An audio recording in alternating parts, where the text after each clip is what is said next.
Ég man eftir fyrst ég kom þarna þá ég var að færa sko bróður mínum kaffi. Því það tíðkaðist að hérna strákarnir sko eða ættingjar færðu sínu fólki kaffi svona rétt fyrir kaffitíman. Í staðinn fyrir að taka það með sér í hádeginu svo kólnaði ekki sko. Og þá vorum við sendir pjakkarnir með kaffi til það rétt fyrir kaffi. Já. Við höfum alltaf svona einn blöndu.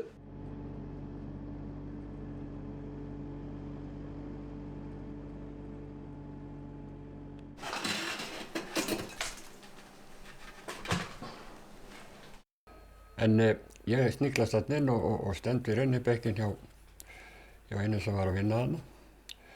Og allt í einu rauð henda á öxlinn á mér og ég sneri mér við og sé bara beint framan í kallinn og hann segi, hefurðu gaman að þessu? Já, segi ég, já. Allt í leifinu, en ekki taka á neinu. Ég var ekki rekinn út. Ég var hérna ráðið þarna veturinn.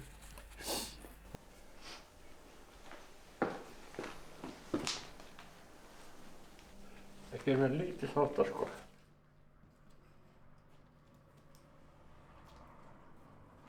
Þetta var svo vinsælt sko hérna hjá Bretanum að þeir var flesta taugar og komu hérna bara ár eftir ár.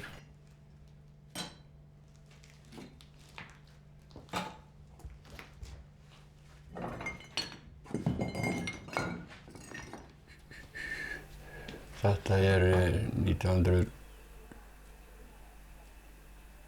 hvað sé ég 62. Nei, 60, já, 1 sko fyrst. Já.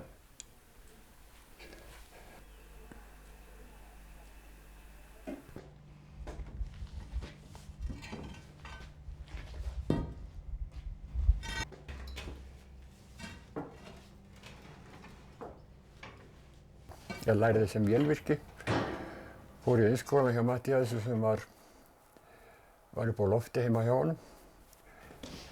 Við unnum sko alla daga yfirleitt frá 8 til 6. En svo þegar skólinn byrjaði þá unnum við 8 til 4 og þá fórum við heim og þreif sig og skiptum föt og mætti í skólan klukkan 5 og hann hélt áfram til 7 og þá var að fara í kvöldmat, mætt aftur klukkan 8 og síðan til 10.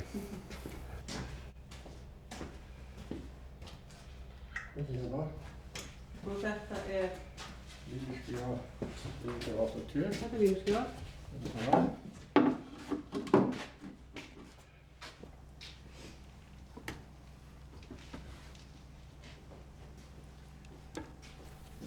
Það voru skífur sko sem að fylgdu þessum norsku spilum sem að hentuðu bara ekki almennilega og hann sá að það ekki að vera hægt að laga það.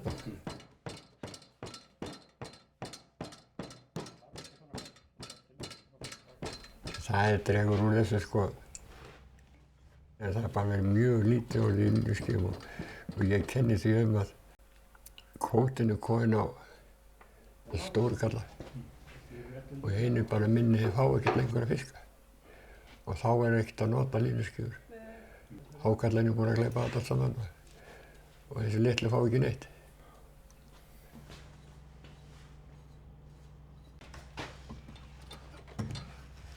Lega. Þetta er ágætt. Aftur. Aftur. Svona. Gerð svo bara slétt við. Já.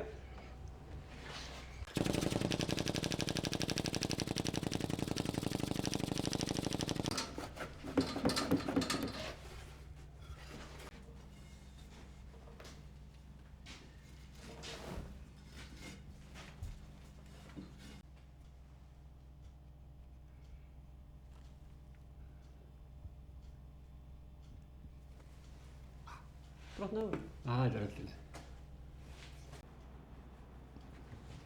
Svona.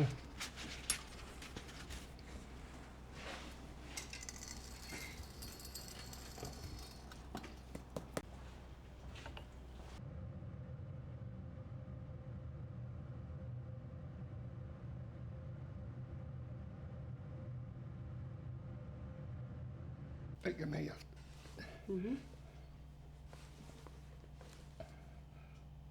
Þannig.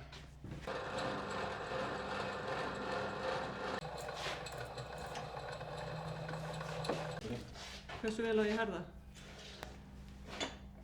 Ekkert of mikið? Ekki of mikið, nei.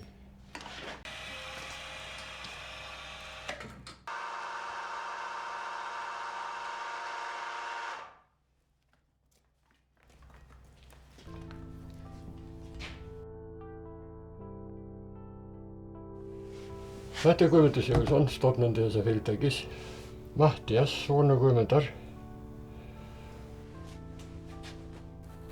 Sko þetta fólk sem maður var hérna að vinna hjá, þetta var Guðmundur Sigurðsson og Matthías, þetta voru öðlingskallar. Svo var Matti, hann var mjög skemmtilegu kallar, til dæmis á hérna skemmtunum og öðru slíku, þá var að reyta Nassi brandarann alveg. Og bara, það var lág við að sko, þegar hann var ekki búinn að stíga á svið og segja eitthvað Matti, og var að kalla á hann bara. Hann mátti ekki sko missa á hann.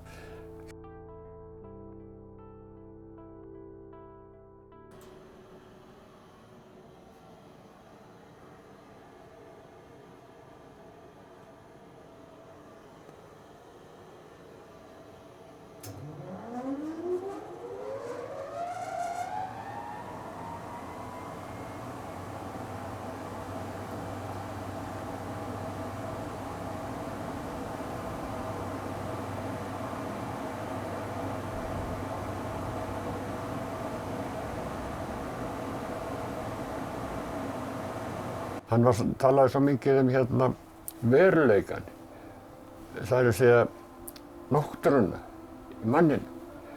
Það var mikla spekuleringar hjá hann sko, af hverju erum við svona, af hverju höfum við okkur svona og ýmislegt svoleiðis.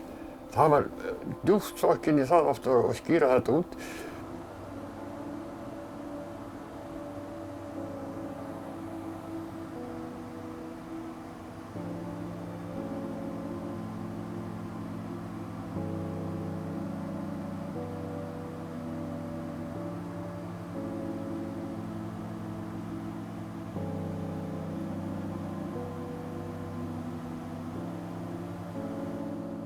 Þegar búið að opna ofninn, þá hérna skúmavafana svona síðast. En þá hafði verið þvoið nýr platti á skúmarann, auðsann sko.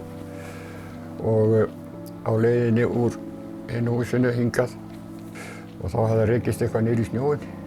Þannig það var einhver smá væta á þessu. Og það er farið með það bara inn á og svo þegar það kemur að því að hérna skúmavafana þessu. Þá hérna setur hann þetta ofan í og það verður bara sprenging. Það má náttúrulega aldrei fara neitt svona niður í deglinu gráðu járn. Og það fór sko ábyggilega inn í 10 cm ofan á deglunni. Það spýttist í allar áttir. Og ég var sá eini sem fékk ofan í skóna. En ég slapp með sko annars staðar. Sko öryggishættirinn þarna, þau voru ekki mjög á stórum. Það var bara í striga sko, þú skilur.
hlutirnir eru farnir að þyngjast svo mikið eitthvað.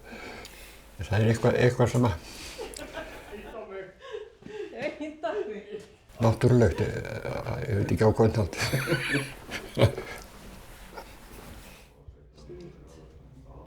Frábært að hafa ykkur með. Já, það ekki? Jó. Líka aðeins að það fara að taka þátt í þessu, sko. En nú látum við þetta bara kólna í rólegheitu, Já. skoða þetta svo á morgun og þá getum við nú tekið á því svona, já, með vettlingu, sko.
Það verður 34 klukkutíma. Það verður dálítið heitt og fínt.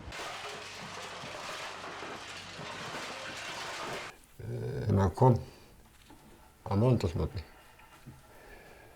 Þá var byrjað því að smúla skúra skrifstofugólfið.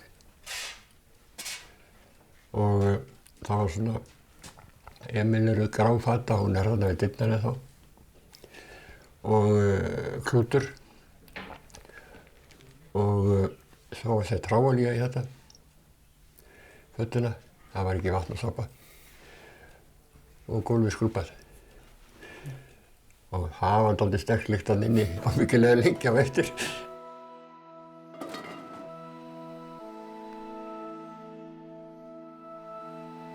En ég vissi að þetta detti fyrir því að það er aðrir farnir að búa til svona línuskífur. Einhverju leyti og netaskjúr. Þannig að ég er ekkert einn það lengur. Ekki það að hann búaði til, sko, heldur laut að steypa fyrir sig út í Danmörku, held ég.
Þegar að Matti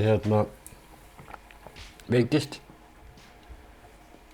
þá sér hann fram á það að þetta er bara búið hjá honum. En hann sagði við mig, eða lét það til liggja, þú passar þetta nú fyrir mig, sagði hann. Og ekki breyta neinu.